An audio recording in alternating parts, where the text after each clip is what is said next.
हर हर महादेव दोस्तों। तो कैसे हैं आप सब दोस्तों। आज है 4 मार्च और रंग वाली होली की आप सभी को हार्दिक शुभकामनाएं।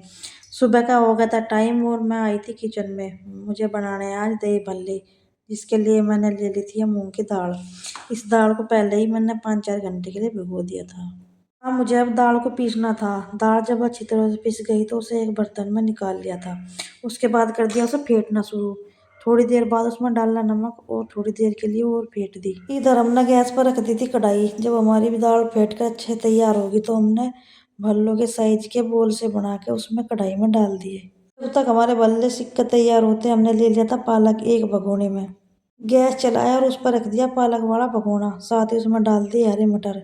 नमक डालकर थोड़ी देर उबलने के लिए रख दिया। हमने चेक किया कि मटर अच्छे से गल गए और फिर उन्हें उतार लिया नीचे। जब पालक और मटर अच्छे से ठंडे हो गए तो उन्हें छलनी में छान कर मिक्सी के जार में डाल लिया। हम इन्हें पीसेंगे और बनाएंगे इनकी टिक्की। पालक मटर अच्छी तरह पच गए तो उन्हें एक बर्तन में निकाल लिया। साथ ही इनमें डाल दिया 3 उबले हुए आलू जो हमने मैश कर लिए थे और 2 चम्मच के करीब बेसन। सबको अच्छी तरह मिलाया। छोटी छोटी गोलियां लेकर टिक्की की शेप में बना ली। उसके बाद चलाया गैस और उस पर रख दिया तवा गर्म होने के लिए। जब हमारा तवा गर्म हो गया तो उस पर डाला 2 चम्मच के करीब तेल।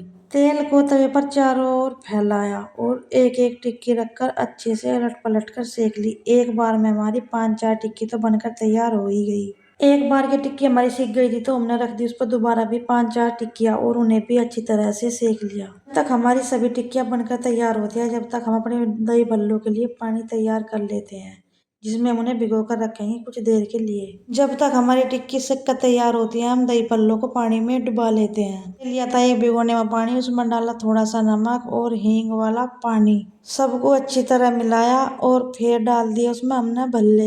एक प्लेट तक ढककर रख दिए। जब तक हमारे भल्ले फूल कर तैयार होते हैं हमने बना ली अपनी टिक्की। एक बार में हमारी तवे पर 5-4 टिक्की आई थी तो इसलिए टिक्की बनने में बहुत टाइम लगा। टिक्की सिक गई थी तो पहले लगा लेते हैं हम टिक्की वाली चाट। तभी टिक्की हमारी बहुत ही करारी बनी थी। इस तरह बनाएंगे तो टिक्की बहुत ही करारी और स्वादिष्ट साथ में हेल्दी भी बनती है। मैंने ले ली थी मीठी चटनी और साथ में दही। दही को अच्छे से फेंट रखा। अब इसमें डालेंगे 2 करीब चम्मच चीनी। पिसी हुई चीनी को डालकर अच्छी तरह मिला देंगे। दही हमारी मीठी हो तो बहुत अच्छी लगेगी।